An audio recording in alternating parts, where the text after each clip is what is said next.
तो ये public opinion जो बनाया गया है वो क्यों कैसे बनाया गया है? ये आरएसएस के इतिहास को जो जानता है, जो बंच ऑफ थॉट पढ़ा होगा, तो मुसलमानों से इनकी कितनी मोहब्बत है वो सब जानते हैं। और वो मोहब्बत इसलिए है कि 672 साल आपने उनसे दरबारी कराई और बिरयानी खिलाई। ईसाइयों से इसलिए नफरत है कि पहली बार इक्वलिटी बिफोर लॉ अंग्रेजों के जमाने में आया। स्कूल खोले, इंस्टीट्यूशन खोला, और एक अपराध के लिए ब्राह्मण को भी वही सजा और दलित को भी वही सजा, अंग्रेजों को भी वही सजा। कभी सीए आएगा, एनआरसी आएगा, कभी 370 आएगा, कभी कुछ और आएगा, अभी वक्फ बोर्ड है, और ये खत्म होगा तो अगला आएगा, वो भी मैं बता देता हूं। अगला आएगा झटका बनाम हलाल। अगर 10 आप दलित बैकवर्ड को विदेश में पढ़ाए रहते, दुख की बात है कि ना अब नवाब है वो, न साहू जी महाराज हैं, न गायकवाड़ है, कोई नहीं। अगर दलित बैकवर्ड को, तो आपकी लड़ाई तो वो लड़ लेता ना, सामने दिखता कि हमने पीएचडी करवाई है इसको ऑक्सफोर्ड से।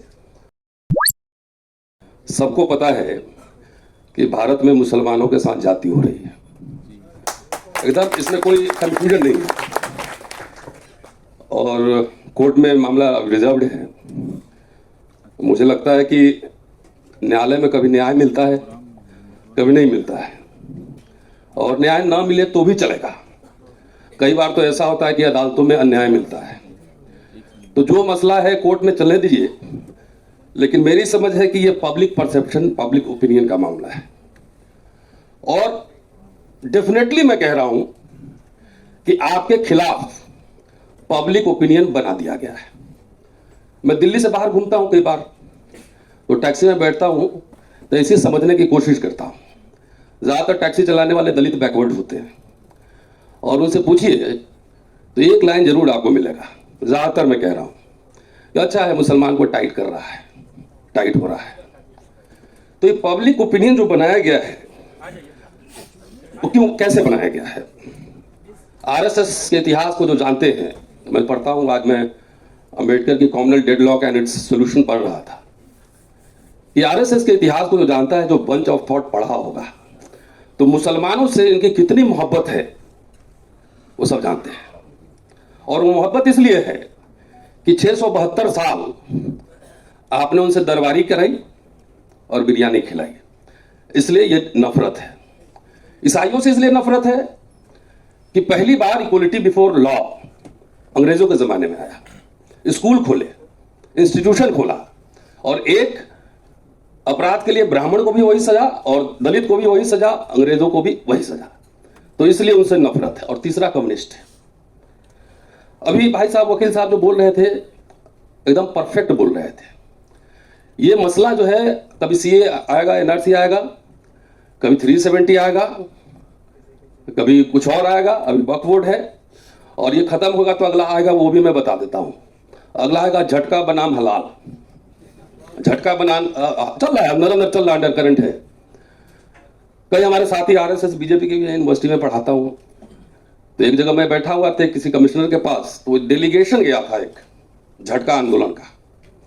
तो कितनी चतुराई से झटका जो काम करते हैं वो सब दलित ही होते हैं, और कैसे उनका इकोनॉमिक इंटरेस्ट उसमें इन्वॉल्व कर दिया गया है कि मुसलमान हलाल वाले लोग तुम्हारे हिस्सा का खा रहे हैं, तो अगला ये आंदोलन के लिए तैयार रहिएगा।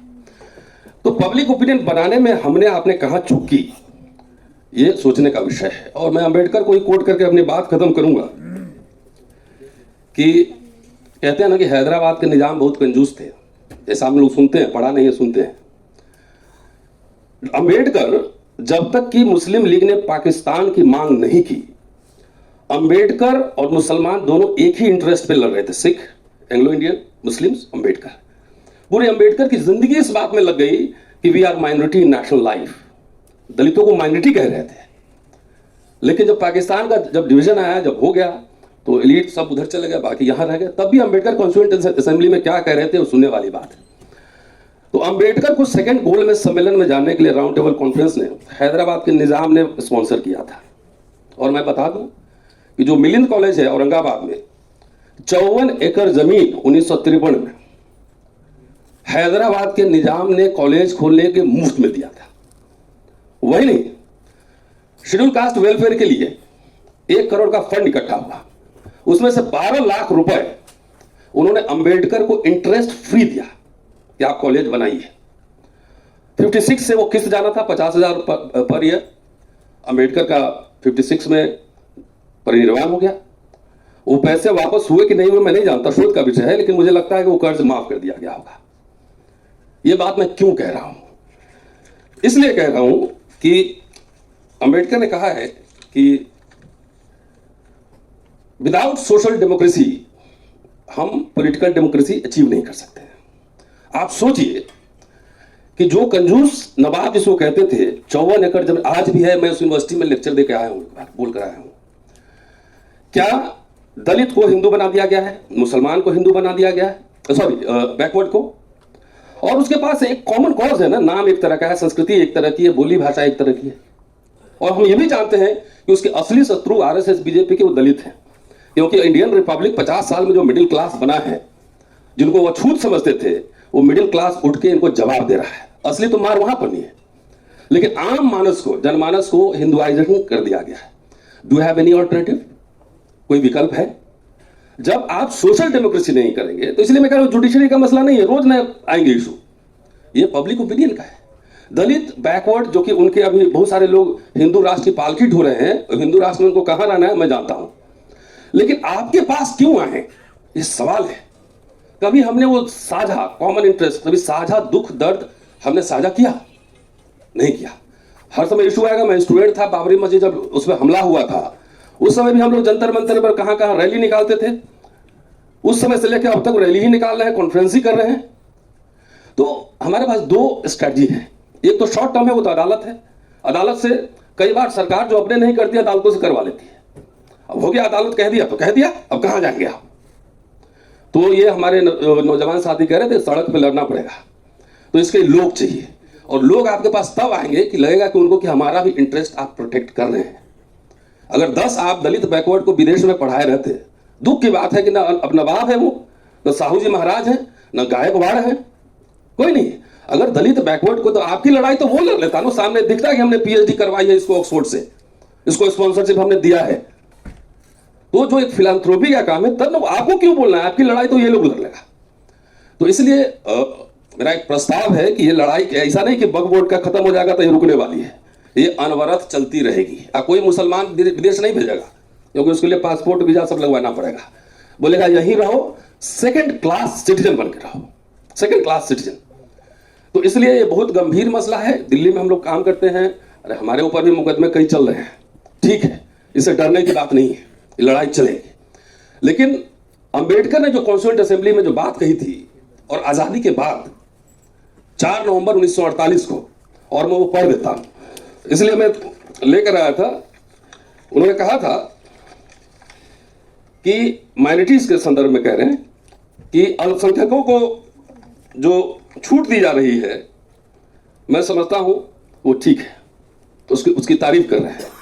कह रहे हैं कि अल्पसंख्यकों को सहूलियत देने का जो निर्णय संविधान सभा द्वारा लिया गया है और जिस पर अमल किया जा रहा है, मेरी राय में वो सही है। इस बारे में मेरे मन में बिल्कुल संदेह नहीं है। इस देश में अल्पसंख्यक और बहुसंख्यक, माइनॉरिटी एंड मेजॉरिटी, दोनों ने गलत रास्ता अपनाया। अल्पसंख्यकों के अस्तित्व को नकारना बहुसंख्यक की गलती है, और अल्पसंख्यकों को, अल्पसंख्यकवाद को सीने में चिपकाए रखना कि मैं रोते रहना कि मैं माइनॉरिटी हूं, वो भी दूसरी गलती है। दोनों उद्देश्य साध्य हो सके, इसके उपाय ढूंढना जरूरी है। इस दिशा में आगे बढ़ने की शुरुआत के तौर पर अल्पसंख्यकों के अस्तित्व को मानना ही होगा। कोशिश यह भी की जानी चाहिए कि किसी समय दोनों एक हों, अल्पसंख्यक और बहुसंख्यक एक हों।